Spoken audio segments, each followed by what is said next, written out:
You know, I've almost said it before. Not just once. 5 times, actually. 5 very specific times that I remember.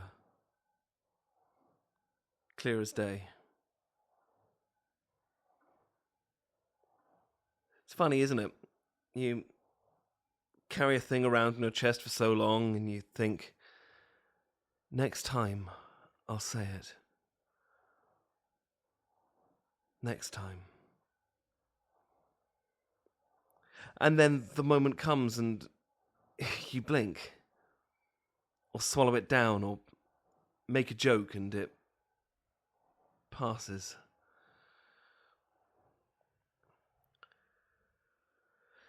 But I do remember them, every single one.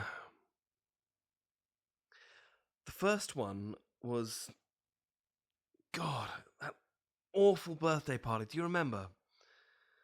The one where your ex showed up with his new girlfriend and you just froze.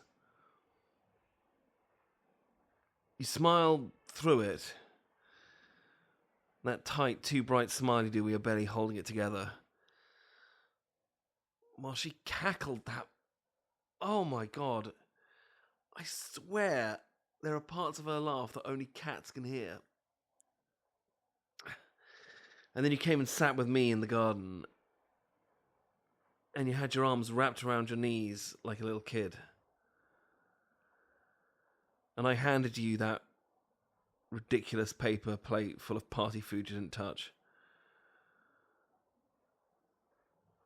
And I remember thinking, if you just look at me, if you'd look at me right now, I'd say it. I'd say it so softly you'd never forget the way it felt. But you didn't look. You just leaned your head on my shoulder and whispered, "Thank you for being here." And I knew it wasn't the right time. You didn't need to hear it then. You needed to breathe. We all did. So obviously I stayed quiet. The second time was significantly more stupid. I need you to know that, okay? It was not as meaningful. It was when we were watching that horror film, the one you picked just to wind me up. And you were so smug about it too, Come on, you're a tough Englishman, aren't you? Stiff upper lip. And then 2 minutes in, I jumped so hard I spilled popcorn everywhere. And it wasn't during the jump scare, though. It was afterwards, and you were laughing, wheezing, really. And I was mock offended, obviously. And then you looked at me, and I saw that warmth. That softness in your eyes you didn't even know you had. And I thought, bloody hell, it's you, isn't it? It's always been you. You're the one. It always has been you. And I almost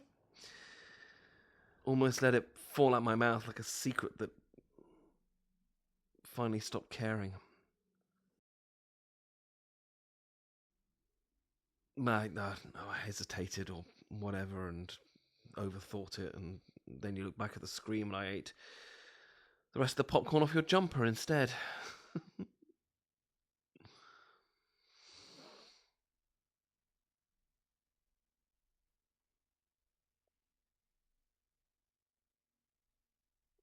Third time was that night you cried on the phone to me.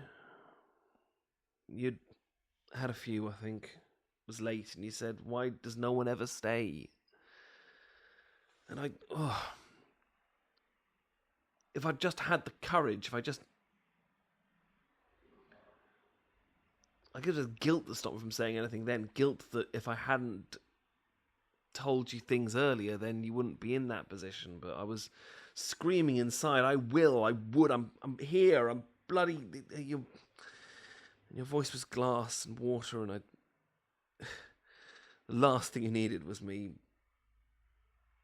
So I just said, "I'm not going anywhere," you remember? Yeah.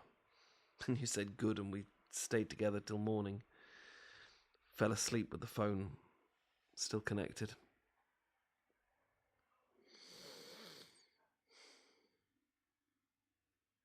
The fourth time really stings. It was when you fixed my tie at your sister's wedding. You reached up, fingers all careful and awkward because it was too tight, and your breath was right there on my cheek. And for a second, it was just us.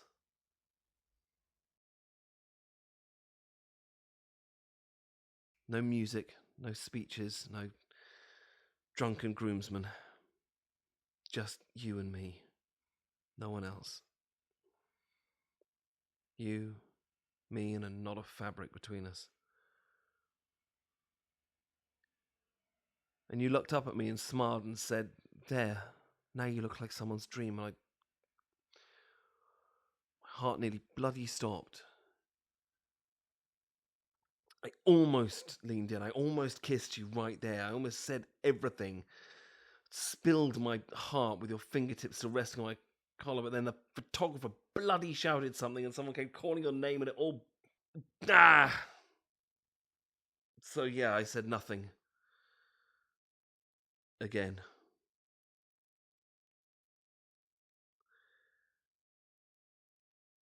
Fifth time is now. Well, a few minutes ago.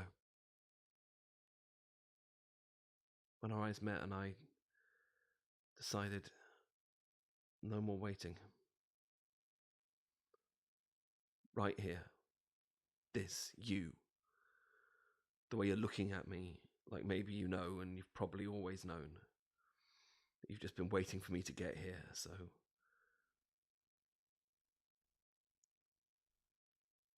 So, here it is.